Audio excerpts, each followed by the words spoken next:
Crystal ലേക്കിലെ മഴയുള്ള ഒരു രാത്രി. അവിടെ തന്റെ അമ്മയുടെ മരണം നേരിൽ കണ്ട് പകച്ചു നിന്ന ഒരു കൊച്ചു പയ്യൻ. പിന്നീട് ക്രിസ്റ്റൽ ലേക്കിലേക്ക് വന്ന ഒരു മനുഷ്യനും ജീവനോടെ തിരിച്ചു പോയിട്ടില്ല. പിന്നീട് കുറച്ച് വർഷങ്ങളായി ഒരു കെട്ടുകഥ പോലെ ഇത് ആളുകൾക്കിടയിൽ പ്രചരിച്ചു. ആരും ഇത് വിശ്വസിച്ചില്ല. അങ്ങനെ ഒരു ദിവസം അവധി ആഘോഷിക്കുവാനായി കുറച്ചു പേർ ക്രിസ്റ്റൽ ലേക്കിലേക്ക് എത്തുന്നു. പിന്നീട് എന്താണ് അവർക്ക് സംഭവിച്ചത്? ആ കുട്ടി ജീവിച്ചിരിപ്പുണ്ടോ? അതോ അവൻ ഇവരെയും കൊല്ലുമോ? അതോ കെട്ടുകഥ മാത്രമാണോ ഇത്? അതൊക്കെ നമുക്ക് സിനിമ കണ്ടു തന്നെ അറിയാം. അപ്പോൾ ബിഗ് സ്ക്രീൻ മാനിയയിലേക്ക് ഒരിക്കൽ കൂടി സ്വാഗതം. ജൂൺ 13, 1981 കാലഘട്ടം. ക്രിസ്റ്റൽ ലേക്ക് എന്ന സ്ഥലമാണ് സിനിമയുടെ തുടക്കത്തിൽ കാണിക്കുന്നത്. അവിടെ ഒരു കൊടുങ്കാറ്റിൽ പെരുമഴയത്ത് തന്റെ ജീവൻ രക്ഷിക്കാൻ വേണ്ടി ഓടുന്ന ഒരു പെൺകുട്ടി. അപ്പോഴാണ് കത്തിയുമായി ഒരു സ്ത്രീ അവളുടെ മുന്നിലേക്ക് ചാടി വീഴുന്നത്. ഇങ്ങ് വാ, ഞാൻ വിളിക്കുന്നത് കേട്ടില്ലേ?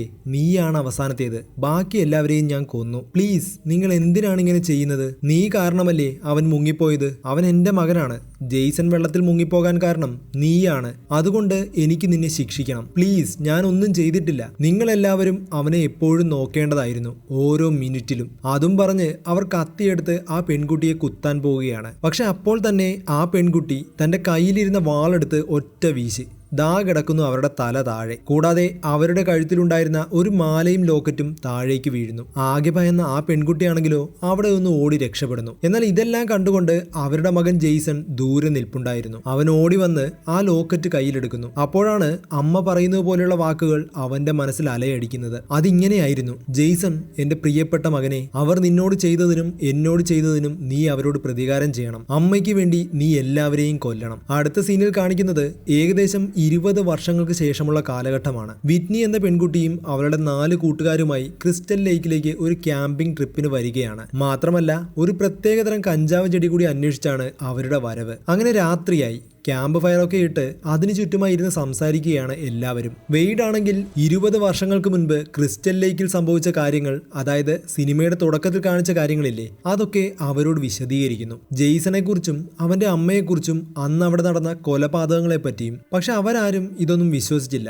കാരണം അതൊക്കെ കെട്ടുകഥകളാണെന്നാണ് അവർ വിചാരിച്ചത്. പക്ഷെ ഇതെല്ലാം കേട്ട വിറ്റ്നി ആകെ അസ്വസ്ഥയാകുന്നു. കാരണം അവളുടെ അമ്മയെ ഒറ്റയ്ക്കാക്കിയാണ് അവൾ കൂട്ടുകാരോടൊപ്പം വന്നിരിക്കുന്നത്. മാത്രമല്ല, അവളുടെ അമ്മ ക്യാൻസർ ബാധിതയാണ്. അവളും ബോയ് ഫ്രണ്ട് മൈക്കും കൂടി അല്പം ദൂരേക്ക് നടന്നു പോകുന്നു. എനിക്ക് ഒരുപാട് നേരം ഇവിടെ നിൽക്കാൻ പറ്റുമെന്ന് തോന്നുന്നില്ല. വെയ്ഡിന്റെ കഥകൾ നിന്നെ പേടിപ്പിച്ചെന്ന് തോന്നുന്നുണ്ടല്ലോ. അല്ല, എന്തോ അമ്മയെ വിട്ട് ഇത്രയും ദൂരം നിൽക്കാൻ എനിക്ക് സാധിക്കുമെന്ന് തോന്നുന്നില്ല. മാത്രമല്ല, എനിക്കിവിടെ മനസ്സുകൊണ്ട് അത്ര ഇഷ്ടപ്പെടുന്നില്ല. നിന്നെ കുറച്ച് ദിവസത്തേക്ക് ടൗണിന്റെ പുറത്തേക്കൊക്കെ കൊണ്ടുപോയി ഒന്ന് കറങ്ങി വരാൻ നിന്റെ അമ്മ തന്നെയാണ് എന്നോട് പറഞ്ഞത്. അതേസമയം വെയ്ഡും റിച്ചിയുമായി സംസാരിച്ചിരിക്കുകയാണ്. എന്നാൽ റിച്ചി ആണെങ്കിലോ ഗേൾ ഫ്രണ്ടായ അമാൻഡയെ നോക്കിയിരിപ്പാണ്. വെയ്ഡ് സീരിയസ് ആയി ആ ചെടി കണ്ടെത്താനുള്ള GPS ഡാറ്റയെക്കുറിച്ചും മറ്റും ഇങ്ങനെ വാ തോരാതെ പറഞ്ഞുകൊണ്ടിരുന്നു. പക്ഷേ റിച്ചിയും ഗേൾ ഫ്രണ്ടും കൂടി മറ്റെന്തോ കാട്ടിക്കൂട്ടുകയാണ്. എന്നാൽ ഇതെല്ലാം കണ്ട വെയ്ഡിന് കാര്യം മനസ്സിലായി. അവനാണെങ്കിലോ അവരുടെ ഇടയിൽ ഒരു കട്ടറും പാകണ്ട എന്ന് കരുതി അവിടെ നിന്നും എണീറ്റ് പോകുന്നു. അങ്ങനെ നടന്ന് ഒരു മരത്തിനടുത്ത് പോയി നിന്ന് യൂറിൻ പാസ് ചെയ്തുകൊണ്ടിരിക്കുമ്പോഴാണ് അവൻ ഒരു കാര്യം ശ്രദ്ധിക്കുന്നത്.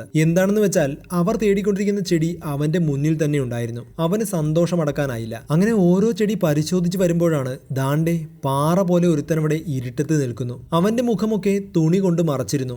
വെയ്ഡാണെങ്കിൽ അവനെ കണ്ട് ആകെ പേടിച്ച് വിറയ്ക്കുന്നു. അത് മറ്റാരുമല്ല, വെയ്ഡ് പറഞ്ഞ കഥയിലെ ജെയ്സൺ തന്നെയായിരുന്നു. ജെയ്സൺ ഒറ്റ വെട്ടിന് വെയ്ഡിന്റെ പണി തീർക്കുന്നു. അടുത്ത സീനിൽ കാണിക്കുന്നത് മൈക്കും വിറ്റ്നിയും കൂടി ഒരു പൊട്ടിപ്പൊളിഞ്ഞ വീട്ടിലേക്ക് എത്തുന്നതാണ്. വിറ്റ്നിക്ക് താല്പര്യമില്ലെങ്കിലും മൈക്ക് അവളെ വിളിച്ചുകൊണ്ട് അതിനകത്തേക്ക് കയറുന്നു. ഉള്ളിൽ മുഴുവൻ പൊട്ടിപ്പൊളിഞ്ഞ പാത്രങ്ങളും ഭക്ഷണ വേസ്റ്റുകളും മാത്രമായിരുന്നു. കണ്ടാൽ വളരെ പഴക്കമേറിയ വീട്. ആരും അവിടെ താമസമുള്ളതായി തോന്നില്ല. അത്രയ്ക്ക് വൃത്തിഹീനമായിരുന്നു ആ വീടിന്റെ ഉൾവശം. അങ്ങനെ നടക്കുമ്പോൾ ജെയ്സന്റെയും അവന്റെ അമ്മയുടെയും ഫോട്ടോ പതിച്ച ഒരു ലോക്കറ്റ് അവർക്ക് ലഭിക്കുന്നു. അതായത് അവരിപ്പോൾ നിൽക്കുന്നത് ജെയ്സന്റെ തന്നെ വീട്ടിലാണ്. മാത്രമല്ല, ജെയ്സന്റെ അമ്മയെയും വിറ്റ്നിയെയും കണ്ടാൽ ഏകദേശം ഒരേപോലെ ഇരിക്കും. അങ്ങനെ നടക്കുമ്പോൾ ഒരു കുട്ടിയുടെ മുറി അവർ കണ്ടെത്തുന്നു. പക്ഷെ അതിലുണ്ടായിരുന്ന കട്ടിലിൽ വെയ്ഡ് പറഞ്ഞ കഥയിലെ ജെയ്സൺ എന്ന പേര് അവർ ശ്രദ്ധിക്കുന്നു. അതോടെ വിറ്റ്നിക്ക് ആകെ ഭയമാകുന്നു. ഇനി വെയ്ഡ് പറഞ്ഞ കഥകളെല്ലാം സത്യമായിരുന്നോ എന്ന് അവർക്ക് തോന്നി തുടങ്ങി. നമുക്ക് ഇപ്പോൾ തന്നെ ഇവിടെ നിന്നും പോകണം. നീ എന്തായി പറയുന്നത്?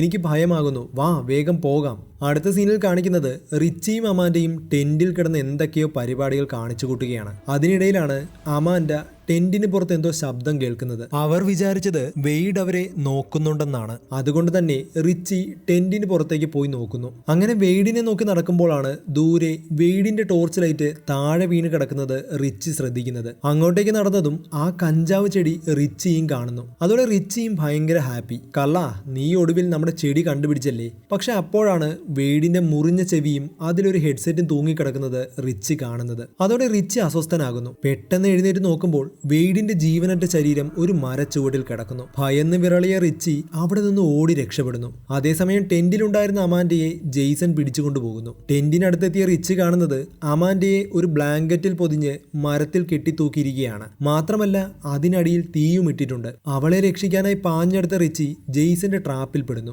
അവന്റെ കാൽ കീറി മുറിഞ്ഞ് വിട്ടുപോകുമെന്ന അവസ്ഥയിലായി. വേദന കൊണ്ട് റിച്ചി അലറി. അവൻ ട്രാപ്പിൽ നിന്നും കാൽ ഊരിയെടുക്കാൻ ശ്രമിച്ചുകൊണ്ടിരിക്കുന്ന സമയത്ത് അമാൻഡ മരിക്കുന്നു. അതേസമയം വിറ്റ്നിയും മൈക്കും മറ്റൊരു മുറിയിലെത്തി. അവിടെയാണെങ്കിലോ മെഴുകുതിരി വെച്ച് എന്തിനെയോ ആരാധിക്കുന്ന ഒരു സ്ഥലം അവർ കണ്ടെത്തി. മെഴുകുതിരികളുടെ മുകളിൽ ഒരു വലിയ ദ്വാരം ഭിത്തിയിലുണ്ടായിരുന്നു. എന്തോ പാവയാണെന്ന് കരുതി അതെടുത്ത് നോക്കിയ മൈക്കും വിറ്റ്നിയും ഞെട്ടിത്തരിക്കുന്നു. കാരണം അതൊരു മനുഷ്യന്റെ തലയായിരുന്നു. ഞെട്ടിവിറച്ച മൈക്ക് അത് താഴേക്കിടുന്നു. അത് മറ്റാരുടെയുമല്ല, ജെയ്സന്റെ അമ്മയുടെ തന്നെ തലയായിരുന്നു. ഒരു ദൈവത്തെ പോലെ അമ്മയുടെ തല വെച്ച് ആരാധിക്കുകയാണ് ജെയ്സൺ. പെട്ടെന്ന് ആ വീടിന്റെ വാതിലടയുന്നു. അതാരാണെന്ന് നോക്കാനായി മൈക്ക് പോയതും ജെയ്സൺ പെട്ടെന്ന് ബേസ്മെന്റിൽ നിന്നും കത്തിയെടുത്ത് കുത്താൻ തുടങ്ങി. അതിൽ നിന്നും രക്ഷപ്പെടാൻ നോക്കിയെങ്കിലും മൈക്കിന് ശരീരത്തിന്റെ പല ഭാഗത്തും കുത്തേൽക്കുന്നു. ഒടുവിൽ വിറ്റ്നി മൈക്കിനെ ബാത്ത് ടബിലേക്ക് വലിച്ച് രക്ഷപ്പെടുത്താൻ നോക്കിയെങ്കിലും മുറിയുടെ അടിഭാഗം പൊളിച്ച് ജെയ്സൺ മൈക്കിനെ പിടിച്ചുകൊണ്ടുപോകുന്നു. ആകെ ഭയന്ന വിറ്റ്നി ജീവനും കൊണ്ട് അവിടുന്ന് ഓടാൻ തുടങ്ങി. ജെയ്സൺ അവളുടെ പിന്നാലെ തന്നെയുണ്ട്. അങ്ങനെ അവർ ക്യാമ്പ് ചെയ്യുന്ന സ്ഥലത്തെത്തിയ വിറ്റ്നി കാണുന്നത്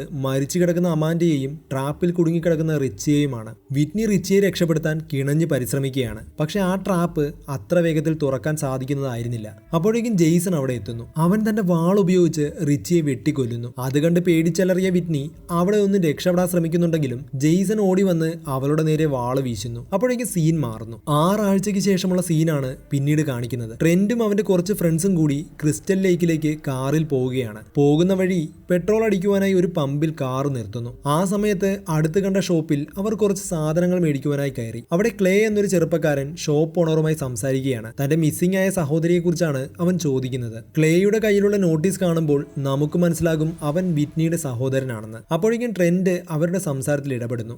ബ്രോ, നിങ്ങൾ എന്തെങ്കിലും വാങ്ങുന്നുണ്ടോ? കുറച്ചു നേരമായി നിങ്ങൾ കൗണ്ടറിൽ സംസാരിച്ച് നിൽക്കുന്നു. ഞങ്ങൾക്ക് പോയിട്ട് വേറെ പണിയുണ്ട്. അത് കേട്ടതോടെ ക്ലേ അവിടെ നിന്ന് മാറിക്കൊടുക്കുന്നു. ഭയങ്കര ഒരു റൂഡ് സംസാരമാണ് ട്രെൻഡിന്. നോട്ടീസ് കണ്ട ട്രെൻഡിന്റെ കൂടെ വന്ന ജെന്ന എന്ന പെൺകുട്ടി ക്ലേയോട് ക്ഷമ ചോദിക്കുന്നുണ്ട്. ശേഷം അവരെല്ലാവരും കൂടി കാറിൽ കയറി ക്രിസ്റ്റൽ ലേക്കിലേക്ക് പോകുന്നു. അങ്ങനെ ട്രെൻഡും സുഹൃത്തുക്കളെല്ലാം കൂടി ട്രെൻഡിന്റെ വീട്ടിലേക്ക് എത്തുന്നു. ലഗേജ് എല്ലാം വീട്ടിലേക്ക് എടുത്ത് വെച്ച ശേഷം അവരവിടെ എൻജോയ് ചെയ്യുകയാണ്. ക്ലേ ആണെങ്കിലോ തന്റെ സഹോദരിയെ അന്വേഷിച്ചുള്ള യാത്രയും തുടരുന്നു. അങ്ങനെ ബൈക്കിൽ പോയിക്കൊണ്ടിരിക്കുമ്പോഴാണ് ക്ലേ ഒരു പോലീസ് ഓഫീസറെ കണ്ടുമുട്ടുന്നത്. വിറ്റ്നിയുടെ മിസ്സിംഗ് കേസ് അന്വേഷിച്ചുകൊണ്ടിരുന്ന പോലീസുകാരനായിരുന്നു അത്. നിങ്ങൾ വിചാരിക്കുന്നുണ്ടാകും പോലീസ് നിങ്ങളുടെ കൂടെ അല്ലെന്ന്. ഈ സ്റ്റേറ്റിൽ നിന്നും വർഷാവർഷം ആയിരക്കണക്കിന് പേരാണ് മിസ്സിംഗ് ആകുന്നത്. പക്ഷേ വിറ്റ്നിയെക്കുറിച്ചും അവളുടെ കൂടെ ഉണ്ടായിരുന്നവരെ കുറിച്ചും ഞങ്ങൾ ഒരുപാട് അന്വേഷിച്ചിരുന്നു. ഞങ്ങൾക്ക് ഒരു തെളിവും ക്രിസ്റ്റൽ ലേക്കിൽ നിന്ന് ലഭിച്ചിരുന്നില്ല. കാർ കണ്ടെത്താനായില്ല, ദൃക്സാക്ഷികളില്ല, ഒന്നുമില്ല. ഒരുപക്ഷെ അവൾ ബോയ് ഫ്രണ്ടിനൊപ്പം എങ്ങോട്ടെങ്കിലും പോയിട്ടുണ്ടാകും. പക്ഷേ എന്റെ സഹോദരി ഡിഫറൻ്റ് ആണ്. അവൾ അങ്ങനെയൊന്നും ചെയ്യില്ല.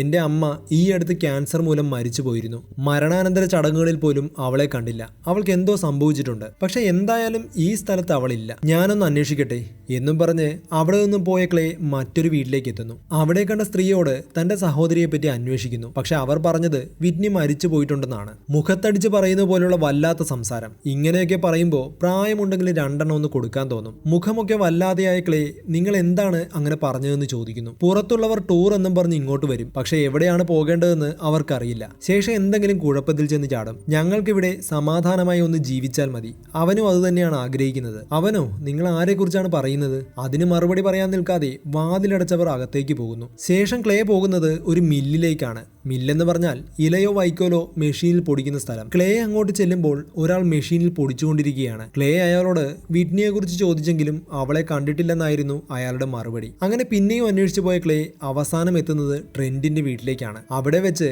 ക്ലേ ജെന്നയെ കണ്ടുമുട്ടുന്നു. ജെന്നയ്ക്ക് ക്ലേയോട് ഒരു സോഫ്റ്റ് കോർണർ ഒക്കെ ഉള്ളത് കൊണ്ട് തന്നെ ജെന്നയും വിറ്റ്നിയെ അന്വേഷിക്കാൻ ക്ലേയുടെ കൂടെ കൂടുന്നു. അങ്ങനെ അവർ രണ്ടുപേരും കൂടി വിറ്റ്നിയെ അന്വേഷിച്ചു തുടങ്ങി. അടുത്ത സീനിൽ കാണിക്കുന്നത് നേരത്തെ കാണിച്ച മില്ലിലെ ജോലിക്കാരനില്ലേ, അയാൾ എന്തോ ശബ്ദം കേട്ടത് അന്വേഷിക്കുവാനായി മുകളിലെ നിലയിലേക്ക് പോകുന്നതാണ്. എന്നാൽ അവിടെ വെച്ച് ജെയ്സൺ അയാളെ പിടികൂടുന്നു. അവർ തമ്മിലുള്ള പിടിവലിക്കിടയിൽ അയാൾ ജെയ്സന്റെ മുഖം മറച്ചിരുന്ന തുണി മാറ്റുന്നു. അവന്റെ മുഖം കണ്ട് ഭയന്ന് നിന്ന അയാളെ ജെയ്സൺ കഴുത്ത് വെട്ടി കൊലപ്പെടുത്തുന്നു. ശേഷം തുണിയെടുത്ത് മുഖം മറയ്ക്കാനായി പോയതും അവിടെ ഒരു മാസ്ക് ജെയ്സൺ കണ്ടെത്തുന്നു. അതിഷ്ടപ്പെട്ടതും ആ മാസ്ക് വെച്ച് തന്റെ അടുത്ത വിക്ടിമിനെ ക്ലേയിനെ കൊല്ലാനായി ജെയ്സൺ അവിടെ നിന്നും പോവുകയാണ്. ക്ലേയും ജെന്നയും ക്രിസ്റ്റൽ ലേക്കിന്റെ മറുവശത്ത് വിറ്റ്നിയെ തേടി നടക്കുകയാണ്. അതിനിടയിൽ തന്റെ അനിയത്തെക്കുറിച്ച് ക്ലേ വാ തോരാതെ ജെന്നയോട് സംസാരിക്കുന്നുണ്ട്. അങ്ങനെ നടക്കുമ്പോൾ ഒരു മരത്തിന്റെ ചുവട്ടിൽ നിന്നും പൊട്ടിയ ഒരു GPS ഡിവൈസ് ക്ലേക്ക് ലഭിക്കുന്നു. ശരിക്കും സിനിമയുടെ തുടക്കത്തിൽ കുറച്ചുപേർ ക്രിസ്റ്റൽ ലേക്കിലേക്ക് ക്യാമ്പിംഗ് ട്രിപ്പിന് വന്നില്ലേ, അവർ ഉപയോഗിച്ച GPS ആയിരുന്നു അത്. അടുത്ത സീനിൽ കാണിക്കുന്നത് ട്രെൻഡിന്റെ കൂട്ടത്തിലുണ്ടായിരുന്ന നൊലാനും അവന്റെ ഗേൾഫ്രണ്ടായ ചെൽസിയും കൂടി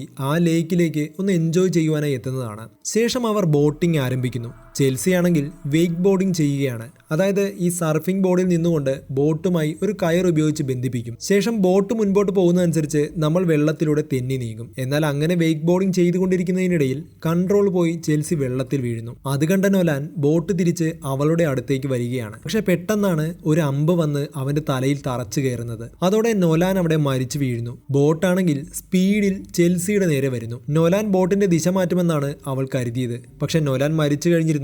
ബോട്ട് ചെൽസിയുടെ നേരെ വരികയും തലയിൽ വന്നിടിച്ച് അവൾക്ക് പരിക്കേൽക്കുകയും ചെയ്തു. അതേസമയം മുഖം മൂടി ധരിച്ച ജെയ്സൺ തടാകക്കരയിൽ നിൽക്കുന്നത് ചെൽസി ശ്രദ്ധിക്കുന്നു. അപ്പോഴേക്കും ജെയ്സൺ തന്റെ വാളൂരി കയ്യിലെടുക്കുന്നു. അത് കണ്ട് ഭയന്ന ചെൽസി നീന്തി തടാകക്കരയിലെ ബ്രിഡ്ജിന്റെ അടിയിൽ പോയി ഒളിക്കുന്നു. ജെയ്സൺ അവളെ തിരഞ്ഞ് ബ്രിഡ്ജിലെത്തി. പക്ഷെ അവളെ കണ്ടെത്താനായില്ല. എന്നാൽ തിരിഞ്ഞു പോകാൻ പോയതും പെട്ടെന്നായിരുന്നു ജെയ്സൺ തന്റെ വാളെടുത്ത് ചെൽസിയുടെ തലയിലേക്ക് കുത്തിയിറക്കുന്നത്. അതേസമയം ക്ലേയും ജെന്നയും വിറ്റ്നിയെ തിരഞ്ഞ് ജെയ്സന്റെ വീട്ടിലെത്തുന്നു. അവർ അകത്ത് കയറി പരിശോധിച്ചെങ്കിലും കാര്യമായി അവർക്കൊന്നും കണ്ടെത്താനായില്ല. അങ്ങനെ തിരിച്ചു പോകാനായി പോയതും അങ്ങോട്ടേക്ക് ആരോ നടന്നു വരുന്ന ശബ്ദം അവർ കേൾക്കുന്നു. നോക്കുമ്പോഴേക്ക് ജെയ്സൺ ഒരു ഡെഡ് ബോഡി തന്റെ തോളിൽ തൂക്കി നടന്നു വരികയാണ്. ക്ലേ ഒളിച്ചിരിക്കുന്നതിന് തൊട്ടടുത്തായി ജെയ്സൺ തലയില്ലാത്ത ഒരു ഡെഡ് ബോഡി ഇടുന്നു. ക്ലേയും ജെന്നയും ഭയന്ന് വിറങ്ങലിച്ചിരിക്കുകയാണ്. എന്നാൽ ക്ലേയുടെ ബാഗ് ജെയ്സൺ അവിടെ കണ്ടെത്തുന്നു. അതോടെ ആരോ ഇവിടെ വന്നിട്ടുണ്ടെന്ന് ജെയ്സണ് മനസ്സിലായി. ദേഷ്യം വന്ന ജെയ്സൺ അവിടെ മുഴുവൻ തിരയാൻ തുടങ്ങി. പക്ഷെ ആരെയും കണ്ടെത്താൻ സാധിക്കാത്തതിനാൽ ഒടുവിൽ ആ ഡെഡ് ബോഡിയും ക്ലേയുടെ ബാഗുമായി ജെയ്സൺ അവിടെ നിന്നും പോകുന്നു. അതോടെ ഈ വിവരം ജെന്നയുടെ സുഹൃത്തുക്കളെ അറിയിക്കുവാനായി അവർ രണ്ടുപേരും കൂടി ട്രെൻഡിന്റെ വീട്ടിലേക്ക് ഓടുകയാണ്. പോകുന്ന വഴിയിൽ ജെന്ന ഒരു റോപ്പിൽ തട്ടുന്നുണ്ട്.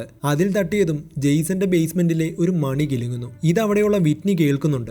അപ്പോഴാണ് വിറ്റ്നിയെ ജെയ്സൺ കൊന്നിരുന്നില്ല, അവളെ ബേസ്മെന്റിൽ പൂട്ടിയിട്ടിരിക്കുകയാണ് എന്ന് നമുക്ക് മനസ്സിലാകുന്നത്. ഒരുപക്ഷെ തന്റെ അമ്മയുടെ ഛായ ഉള്ളതുകൊണ്ടും ആ ലോക്കറ്റ് കയ്യിലുണ്ടായിരുന്നത് കൊണ്ടുമാകാം ജെയ്സൺ അവളെ കൊല്ലാതിരുന്നത്. ബേസ്മെന്റിലുണ്ടായിരുന്ന അവൾ സഹായത്തിനായി ഉച്ചത്തിൽ വിളിക്കുന്നുണ്ടെങ്കിലും അവർ അത് കേട്ടില്ല. അങ്ങോട്ടേക്ക് ആരെങ്കിലും വരുന്നുണ്ടെങ്കിൽ അറിയുവാനായി ജെയ്സൺ സെറ്റ് ചെയ്തിരിക്കുന്ന സംവിധാനമാണിത്. അപ്പോഴേക്കും ബേസ്മെന്റിലേക്ക് എത്തിയ ജെയ്സൺ ക്ലേയുടെ ബാഗ് വലിച്ചെറിഞ്ഞ ശേഷം ഡെഡ് ബോഡിയുമായി അവിടെ നിന്നും പോകുന്നു. ബാഗ് പരിശോധിച്ച വിറ്റ്നിക്ക് അത് ക്ലേയുടെ ബാഗാണെന്നും തന്നെ അന്വേഷിച്ച് ക്ലേ ക്രിസ്റ്റൽ ലേക്കിലേക്ക് എത്തിയിട്ടുണ്ടെന്നും അവൾക്ക് മനസ്സിലായി. മാത്രമല്ല ബാഗിൽ നിന്നും അവൾ GPS ഡിവൈസും കണ്ടെത്തുന്നു. അത് പൊട്ടിച്ചെടുത്ത വിറ്റ്നി അതിലുണ്ടായിരുന്ന ഒരു മെറ്റൽ പിൻ ഉപയോഗിച്ച് തന്നെ പൂട്ടിയിട്ടിരിക്കുന്ന ചങ്ങലയുടെ ലോക്ക് തുറക്കുന്നു. ശേഷം ആ ബേസ്മെന്റിൽ നിന്നും പുറത്തു കടന്ന അവൾ ജീവനും കൊണ്ട് രക്ഷപ്പെടുന്നു. അതേസമയം ജെന്നയും ക്ലേയും ട്രെൻഡിന്റെ വീട്ടിലേക്ക് പോയിക്കൊണ്ടിരിക്കുകയാണ്. പുറകിലൊക്കെ ടോർച്ചൊക്കെ അടിച്ചുകൊണ്ട് പേടിച്ചാണ് അവരുടെ പോക്ക്. പക്ഷെ ജെയ്സൺ അവരുടെ പുറകെ തന്നെയുണ്ട്. അടുത്ത സീനിൽ കാണിക്കുന്നത് ട്രെൻഡിന്റെ അച്ഛന്റെ വളരെ പഴയൊരു കസേര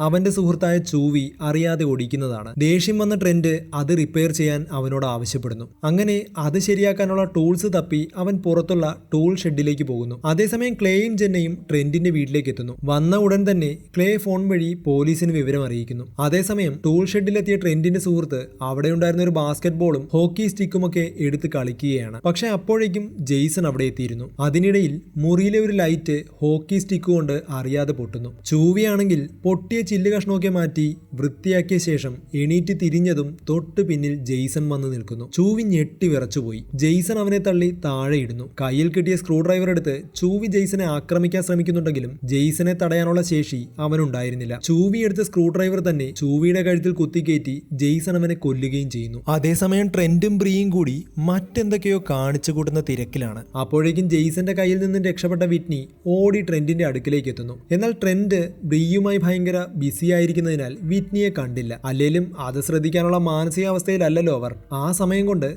ജെയ്സൺ വിറ്റ്നിയെ പിടിച്ചുകൊണ്ടു പോകുന്നു. പെട്ടെന്ന് ആ വീട്ടിലെ കറണ്ട് പോകുന്നു. പക്ഷെ ജെയ്സൺ ആണ് ഇതിന്റെ പുറകിലെന്ന് ക്ലേയ്ക്ക് മനസ്സിലാകുന്നു. ലോറൻസ് ആണെങ്കിൽ കറണ്ട് പോയതുകൊണ്ട് ചൂവിയെ അന്വേഷിക്കുവാനായി ടൂൾ ഷെഡിലേക്ക് പോകുന്നു. പുറത്തേക്ക് പോകരുതെന്ന് ക്ലേ പലതവണ പറഞ്ഞെങ്കിലും അവൻ അതൊന്നും കേട്ടതേയില്ല. അങ്ങനെ ടൂൾ ഷെഡിലെത്തിയ ലോറൻസ് ചൂവിയുടെ ഡെഡ് ബോഡി കണ്ട് ഞെട്ടുന്നു. അപകടമാണെന്ന് മനസ്സിലാക്കിയതും തൊട്ടുപുറകിൽ ജെയ്സൺ എത്തുന്നു. അങ്ങനെ അവർ തമ്മിൽ പിടിവലിയാകുന്നു. ഒടുവിൽ തന്റെ കയ്യിലുണ്ടായിരുന്ന ആയുധം ഉപയോഗിച്ച് ജെയ്സന്റെ കാലിൽ കുത്തി ലോറൻസ് വേഗത്തിൽ അവിടെ നിന്ന് ഓടി രക്ഷപ്പെടുന്നു. എന്നാൽ പുറകെ എത്തിയ ജെയ്സൺ ഒരു കോടാലി എടുത്ത് ലോറൻസ് ലോറൻസിന്റെ നേരെ ഒറ്റയേറ്. കൃത്യമായി അത് ലോറൻസിന്റെ പുറകിൽ തറച്ചു കയറുന്നു. വേദന കൊണ്ട് അവൻ അലറിക്കരഞ്ഞു. എന്നെ രക്ഷിക്കുക, ആരെങ്കിലും എന്നെ രക്ഷിക്കുക എന്നൊക്കെ ലോറൻസ് വിളിച്ച് പറയുന്നുണ്ട്. നമ്മൾ അവനെ സഹായിക്കണം. ഇല്ല ജന്ന, നമുക്കത് സാധിക്കില്ല. നിന്റെ ഫ്രണ്ടിനെ അവനൊരു ട്രാപ്പായിട്ട് ഉപയോഗിക്കുകയാണ്. നമ്മൾ ലോറൻസിനെ സഹായിക്കാൻ പുറത്തിറങ്ങുമെന്ന് അവനറിയാം. അവർ ഒന്നും ചെയ്യാനാകാതെ നിസ്സഹായതയോടെ പുറത്തേക്ക് നോക്കി നിന്നു. അവസാനം ആ കോടാലി കൊണ്ട് തന്നെ ജെയ്സൺ ലോറൻസിന്റെ കഥ കഴിക്കുന്നു. ട്രെൻഡ് പെട്ടെന്ന് പുറത്തേക്ക് നോക്കിയതും ജെയ്സനെ അവിടെ കണ്ടില്ല. അതേസമയം ജെയ്സൺ അവരുടെ വീടിന് മുകളിൽ എത്തിയിരുന്നു. ഫോൺ കണക്ഷൻ കിട്ടാത്തതിന്റെ ദേഷ്യത്തിൽ തോക്കെടുക്കുവാനായി ട്രെൻഡ് മുകളിലെ നിലയിലേക്ക് പോകുന്നു. കൂടാതെ ബ്രീയും അവനോടൊപ്പം മുകളിലേക്ക് കയറി. പക്ഷെ മുകളിലെത്തിയ ബ്രീയെ ജെയ്സൺ നിഷ്കരണം കൊന്നു തള്ളുന്നു. അതേസമയം ക്ലേ വിളിച്ചു പറഞ്ഞതനുസരിച്ച് പോലീസുകാർ അങ്ങോട്ടേക്ക് എത്തുന്നു. അതിൽ നിന്നും ഒരു പോലീസുകാരൻ വീടിന്റെ വാതിലിൽ മുട്ടുന്നു. ജെന്ന അത് കേട്ട് വാതിൽ തുറക്കാനായി പോയതും ജെയ്സൺ മുകളിൽ നിന്നും ചാടി വീണ് ആ പോലീസുകാരനെ കൊല്ലുന്നു. ഇത് കണ്ട് ഭയന്ന ക്ലേയും ജെന്നയും മുകളിലെ നിലയിലേക്ക് ഓടുന്നു. നിങ്ങൾ എന്താ ചെയ്യുന്നത്? അവൻ വീടിനുള്ളിലേക്ക് കയറിയോ? അവൻ ആ പോലീസുകാരനെ കൊന്നു. നിന്റെ കയ്യിൽ തോക്കുണ്ടായിരുന്നോ? എന്നിട്ടാണോ പറയാതിരുന്നത്? എന്നാ വാ, നമുക്ക് ഉടനെ ഇവിടെ നിന്ന് രക്ഷപ്പെടാം. പെട്ടെന്ന് അവിടെ ഒരു ശബ്ദം കേട്ടതും ട്രെൻഡ് അങ്ങോട്ടേക്ക് വെടിവെക്കുന്നു. ചെന്ന് നോക്കുമ്പോഴോ ജെയ്സൺ കൊന്നു തള്ളിയ ബ്രീയുടെ ഡെഡ് ബോഡി ആയിരുന്നു അത്. ശേഷം അവരെല്ലാവരും വീടിന് പുറത്തേക്ക് വരുന്നു. ട്രെൻഡ് ആണെങ്കിൽ പോലീസ് കാർ സ്റ്റാർട്ട് ചെയ്യാൻ ശ്രമിക്കുകയാണ്. അപ്പോഴേക്കും ബ്രീയുടെ ബോഡി ജെയ്സൺ കാറിന് മുകളിലേക്ക് വലിച്ചെറിയുന്നു. അത് കണ്ടതും എല്ലാവരും 4 പാടും ചിതറി ഓടുന്നു. ക്ലേയും ജെന്നയും ഒരു വഴിക്കും ട്രെൻഡ് മറ്റൊരു വഴിക്കും. എന്നാൽ തടാകക്കരയിലൂടെ ഓടിയതും ട്രെൻഡിന്റെ കയ്യിൽ നിന്നും തോക്ക് വെള്ളത്തിൽ വീഴുന്നു. അവൻ ഒരുപാട് തിരഞ്ഞെങ്കിലും അവനത് കണ്ടെത്താനായില്ല. ഒടുവിൽ നിരാശയോടെ ഓടി ഓടി അവൻ മെയിൻ റോഡിലേക്ക് എത്തുന്നു. അവനെ കണ്ട് അതുവഴി പോവുകയായിരുന്ന ഒരു പിക്കപ്പ് വാൻ അവിടെ നിർത്തുന്നു. പക്ഷെ വാനിൽ നിന്നും ആരും ഇറങ്ങാത്തതിനാൽ ഇനി അതിൽ ജെയ്സൺ ആണോ എന്ന് ട്രെൻഡിന് സംശയമായി. ഡ്രൈവർ അകത്തേക്ക് വരാൻ കൈ കാണിക്കുന്നുണ്ട്. അങ്ങനെ ട്രെൻഡ് പതുക്കെ വാനിനടുത്തേക്ക് വന്നതും പെട്ടെന്ന് ജെയ്സൺ അവന്റെ പുറകിലെത്തുന്നു. പിന്നെ പറയാൻ ണ്ടോ അവന്റെ വാളെടുത്ത് ട്രെൻഡിന്റെ ശരീരത്തിൽ കുത്തിയിറക്കുന്നു. ഇത് കണ്ട് ഭയന്ന പിക്കപ്പ് വാനിന്റെ ഡ്രൈവർ വണ്ടി സ്റ്റാർട്ടാക്കാൻ ശ്രമിക്കുന്നുണ്ടെങ്കിലും സ്റ്റാർട്ട് ആകുന്നില്ല. അതേ സമയം കൊണ്ട് ട്രെൻഡിന്റെ കഥ കഴിച്ച ജെയ്സൺ അവനെ വാനിന്റെ പുറകിൽ കൂർത്തു നിന്ന കമ്പികളിലേക്ക് തറച്ചു വെക്കുന്നു. അപ്പോഴേക്കും വാൻ സ്റ്റാർട്ടാകുകയും അവന്റെ ഡെഡ് ബോഡിയുമായി ആ വാഹനം അവിടെ നിന്ന് പോവുകയും ചെയ്യുന്നു. അതേസമയം ക്ലേയും ജെന്നയും ജെയ്സന്റെ വീട്ടിലേക്ക് എത്തുന്നു. അവർ വീടിനുള്ളിലൂടെ നടക്കുമ്പോഴുള്ള ശബ്ദം ബേസ്മെന്റിൽ നിന്നും കേട്ട വിറ്റ്നി സഹായത്തിനായി അലറി വിളിക്കുന്നു. ഭാഗ്യത്തിന് ആ ശബ്ദം കേട്ട ക്ലേയും ജെന്നയും ബേസ്മെന്റിലേക്ക് ഇറങ്ങുന്നു. അങ്ങനെ നടന്ന് ഉള്ളിലേക്ക് ചെല്ലുമ്പോൾ ക്ലേ വിറ്റ്നിയെ കണ്ടെത്തുന്നു. സന്തോഷം കൊണ്ട് ക്ലേ ഓടി വന്ന് തന്റെ സഹോദരിയെ കെട്ടിപ്പിടിക്കുന്നു. ശേഷം ക്ലേ ആണെങ്കിൽ വിറ്റ്നിയെ കെട്ടിയിട്ടിരിക്കുന്ന ചങ്ങല ഒരു കോടാലി ഉപയോഗിച്ച് പൊട്ടിച്ചെടുക്കുന്നു. അപ്പോഴേക്കും ജെയ്സണും ബേസ്മെന്റിലെത്തി. അത് കണ്ടതും അവർ 3 പേരും കൂടി അവിടെ നിന്നും ഓടടാ ഓട്ടം. എന്നാൽ വിറ്റ്നി അവിടെ കാണാതെ വന്നപ്പോഴേക്കും കലിയിളകിയ ജെയ്സൺ തന്റെ വാളും എടുത്ത് അവരുടെ പുറകെ വേഗത്തിൽ ഓടാൻ തുടങ്ങി. അതേസമയം അവർ സഞ്ചരിച്ച വഴി അവസാനിക്കുന്നു. ഇനി എന്ത് ചെയ്യുമെന്നറിയില്ല. അപ്പോഴാണ് ഭിത്തിയിലൊരു ദ്വാരം ക്ലേ ശ്രദ്ധിക്കുന്നത്. അങ്ങനെ ക്ലേയും വിറ്റ്നിയും ദ്വാരത്തിലൂടെ മറുവശത്ത് കടക്കുന്നു. എന്നാൽ ജെന്ന കടക്കാനായി കയറിയതും ജെയ്സൺ തന്റെ വാൾ അവളുടെ നെഞ്ചിലൂടെ കുത്തിയിറക്കുന്നു. പേടിച്ചിരണ്ട അവർ അവിടെ നിന്ന് ഓടി രക്ഷപ്പെടുന്നു. അങ്ങനെ അവർ ഒരു ഏണി കണ്ടെത്തുന്നു. അതിലൂടെ മുകളിലേക്ക് കയറിയതും അവർ എത്തിയിരിക്കുന്നത് മറിഞ്ഞു കിടക്കുന്ന ഒരു ബസ്സിനുള്ളിലാണ്. ഒരു വിധത്തിൽ അതിന്റെ വാതിൽ തുറന്ന് ക്ലേ പുറത്തേക്ക് ഇറങ്ങുന്നു. ശേഷം വിറ്റ്നിയെ പുറത്തെത്തിക്കാൻ ശ്രമിച്ചതും ജെയ്സൺ ക്ലേയെ പിടികൂടുന്നു. ബസ്സിന്റെ ഗ്ലാസ് വിൻഡോയിൽ തലയിടിച്ച് അവനെ ബോധം കെടുത്തിയ ശേഷം വിറ്റ്നിയെ പിടിക്കാനായി ജെയ്സൺ ബസ്സിനുള്ളിലേക്ക് കയറി. എന്നാൽ ഇത് കണ്ട വിറ്റ്നി ഉടനെ അവിടെ ഒളിക്കുന്നു. ജെയ്സൺ അവളുടെ മുന്നിലെത്തിയതും അവനെ ഒറ്റ ചവിട്ടിന് ബേസ്മെന്റിലേക്ക് തള്ളിയിട്ട ശേഷം അവൾ വേഗത്തിൽ ബസ്സിന് പുറത്തെത്തി. ശേഷം ക്ലേയുമായി അവിടെ നിന്ന് ഓടി രക്ഷപ്പെടുന്നു. അങ്ങനെ അവർ നേരത്തെ കണ്ട മില്ലിലെത്തി. വിറ്റ്നിയോട് അവിടെ ഒളിക്കാൻ പറഞ്ഞ ശേഷം ക്ലേ എന്തെങ്കിലും ടൂൾ കിട്ടുമോ എന്ന് അന്വേഷിക്കാൻ തുടങ്ങി. പക്ഷെ അവിടെ എത്തിയ ജെയ്സൺ ക്ലേയെ പിടികൂടുന്നു. ക്ലേയെ ഇടിച്ച് ഇഞ്ചപ്പരിവമാക്കിയ ശേഷം ജെയ്സൺ അവന്റെ തല ഒരു ഗ്രൈൻഡിംഗ് മെഷീനിലേക്ക് കയറ്റി കൊല്ലാൻ പോവുകയാണ്. പെട്ടെന്ന് വിറ്റ്നി പുറകിൽ നിന്നും ജെയ്സൺ എന്ന് വിളിക്കുന്നു. പെട്ടെന്ന് ജെയ്സൺ തിരിഞ്ഞു നോക്കുന്നു. അവന്റെയും അവന്റെ അമ്മയുടെയും ചിത്രമുള്ള ഒരു ലോക്കറ്റ് വിറ്റ്നി അവനെ കാണിക്കുന്നു. അതോടെ ജെയ്സൺ ശാന്തനാകുകയും ക്ലേയെ ദൂരേക്ക് വലിച്ചെറിയുകയും ചെയ്യുന്നു. അതേസമയം കൊണ്ട് ക്ലേ അവിടെ ഉണ്ടായിരുന്ന ചങ്ങല എടുത്ത് അവന്റെ കഴുത്തിലേക്ക് ചുറ്റുന്നു. വിറ്റ്നി ആണെങ്കിൽ അതിന്റെ അറ്റമെടുത്ത് ഗ്രൈൻഡിംഗ് മെഷീനിലേക്കും ഇടുന്നു. അതോടെ ജെയ്സൺ മുകളിലേക്ക് പൊന്തുകയും ശ്വാസം കിട്ടാതെ പിടയുകയും ചെയ്യുന്നു. പക്ഷെ മുകളിലുള്ള തടിക്കഷ്ണം തകർന്ന് ജെയ്സൺ താഴെ വീഴുന്നു. തടിക്കഷ്ണം ഉപയോഗിച്ച് ക്ലേയെ അടിച്ചിട്ട ശേഷം ജെയ്സൺ വിറ്റ്നിയുടെ നേരെ തിരിയുന്നു. എന്നാൽ വിറ്റ്നിയെ പിടികൂടും മുന്നേ മെഷീനിലേക്ക് ജെയ്സൺ വലിച്ചെടുക്കപ്പെടുന്നു. ആ സമയം കൊണ്ട് ജെയ്സന്റെ തന്നെ വാൾ വിറ്റ്നി ജെയ്സന്റെ നെഞ്ചിലേക്ക് കുത്തിയിറക്കുന്നു. അടുത്ത സീനിൽ കാണിക്കുന്നത് ക്ലേയും വിറ്റ്നിയും കൂടി ജെയ്സന്റെ ബോഡി ക്രിസ്റ്റൽ ലേക്കിലേക്ക് തള്ളുന്നതാണ്. എല്ലാം അവസാനിച്ചെന്ന് കരുതി അവർ സമാധാനിക്കുന്നു. പക്ഷെ പെട്ടെന്ന് വെള്ളത്തിൽ നിന്നും പൊങ്ങി വന്ന ജെയ്സൺ വിറ്റ്നിയെ പിടികൂടുന്നതോടെ സിനിമയുടെ അവസാനിക്കുകയാണ്. വീഡിയോ ഇഷ്ടപ്പെട്ടെങ്കിൽ സബ്സ്ക്രൈബ് ചെയ്യാൻ മറക്കണ്ട.